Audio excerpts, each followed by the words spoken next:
नमस्कार दोस्तों, आप सभी को नवरात्रि के 5वें दिन तथा ललिता पंचमी की हार्दिक शुभकामनाएं। जय माता रानी। शारदीय नवरात्रि के 5वें दिन देवी स्कंद माता की पूजा की जाती है। इसके साथ ही माँ सती के स्वरूप माँ ललिता की पूजा की जाती है। धार्मिक मान्यताओं के अनुसार 10 महाविद्याओं में से एक देवी ललिता रोग दोष से छुटकारा दिलाती है। साथ ही ललिता पंचमी का व्रत करने से व्यक्ति के जीवन में सुख समृद्धि बनी रहती है। माँ ललिता को महात्रिपुर सुंदरी, षोडशी, लीलावती और लीलामती, ललितांबिका, लीलेश्वरी और ललिता गौरी के नामों से भी जाना जाता है। ललिता पंचमी व्रत के दिन ललिता सहस्त्र नाम या फिर ललिता त्रिशती का पाठ करना उत्तम होता है। इस व्रत को करने से संतान की भी प्राप्ति होती है। संतान की सुरक्षा के लिए भी ललिता पंचमी व्रत रखा जाता है। धन संपत्ति की प्राप्ति के लिए यह व्रत किया जाता है। आइए अब सुनते हैं देवी स्कंद माता की व्रत कथा और पूजा विधि। नवरात्रि के 5वें दिन स्कंद माता की पूजा की जाती है। स्कंद कुमार कार्तिकेय की माता के कारण इन्हें स्कंद माता कहा जाता है। भगवान स्कंद बाल रूप में इनके गोद में विराजमान है। इन माता की 4 भुजाएं हैं। माता ने अपने 2 हाथ में कमल का फूल पकड़ा हुआ है। इनके एक भुजा ऊपर की तरफ उठी हुई है। एक हाथ से अपने पुत्र स्कंद को पकड़ा हुआ है और सिंह इनका वाहन है। पहाड़ों पर रहकर सांसारिक जीवों में नव चेतना का निर्माण करने वाली स्कंद माता। नवरात्रि में 5वें दिन इस देवी की पूजा अर्चना की जाती है। कहते हैं कि इनकी कृपा से मूड भी ज्ञानी हो जाता है। स्कंद कुमार कार्तिकेय की माता के कारण इन्हें स्कंद माता नाम से अभिहित किया गया है। इनके विग्रह में भगवान स्कंद बाल रूप में इनकी गोद में विराजित है। इस देवी की 4 भुजाएं हैं। ये दाईं तरफ की ऊपर वाली भुजा से स्कंद को गोद में पकड़े हुए है।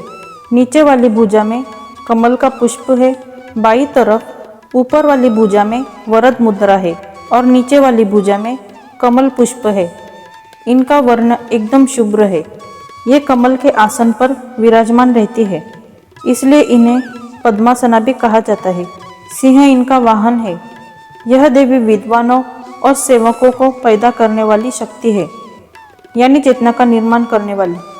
कहते हैं कालिदास द्वारा रचित रघुवंशम महाकाव्य और मेघदूत रचनाएं स्कंद माता की कृपा से ही संभव हुई है। जिन लोगों को संतान प्राप्ति में बाधा आ रही हो, उन्हें माँ के इस स्वरूप की पूजा करनी चाहिए। आदि शक्ति का यह स्वरूप संतान प्राप्ति की कामना पूर्ण करने वाला माना गया है। स्कंद माता की पूजा में कुमार कार्तिकेय का होना जरूरी होता है।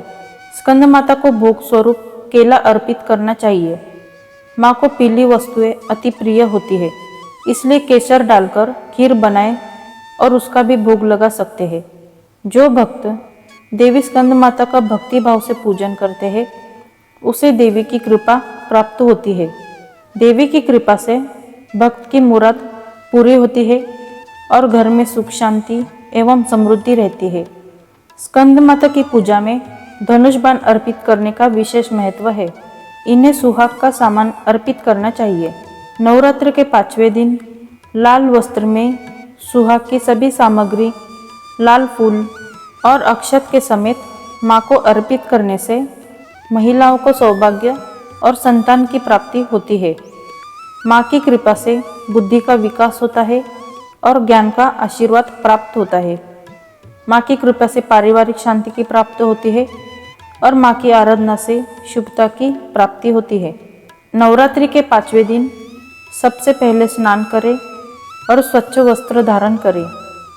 पूजा स्थान में चौकी पर स्कंद माता की तस्वीर या प्रतिमा स्थापित करें। प्रतिमा का गंगा जल से शुद्धिकरण करें। अब एक कलश में पानी लेकर उसमें कुछ सिक्के डालें और उसे चौकी पर रखें। इसके बाद स्कंद माता को रोली कुमकुम लगाएं और नैवेद्य अर्पित करें। अब माँ की आरती उतारें। आरती के बाद घर के सभी लोगों को प्रसाद बांटें। इस दिन श्वेत कपड़े पहनकर माँ को केले का भोग लगाएं। मान्यता है कि ऐसा करने से माँ निरोगी रहने का आशीर्वाद देती है। इस दिन पूजा करने से बुध ग्रह से संबंधित दोष दूर होते हैं। इस दिन माता को केले का भोग लगाना चाहिए। स्कंद माता की पूजा का श्रेष्ठ समय दिन का दूसरा पहर माना जाता है। इनकी पूजा में चंपा के फूलों का इस्तेमाल करना चाहिए। इन्हें हरे रंग की चूड़ियाँ चढ़ानी चाहिए। इनकी उपासना से बुद्धि प्राप्त होती है। दोस्तों, इस नवरात्रि हम सब मिलकर स्कंद माता की पूजा करके उनके आशीर्वाद को महसूस करते हैं और ज्ञान और साधना के माध्यम से अपने जीवन को सार्थक बनाते हैं। जय माता रानी।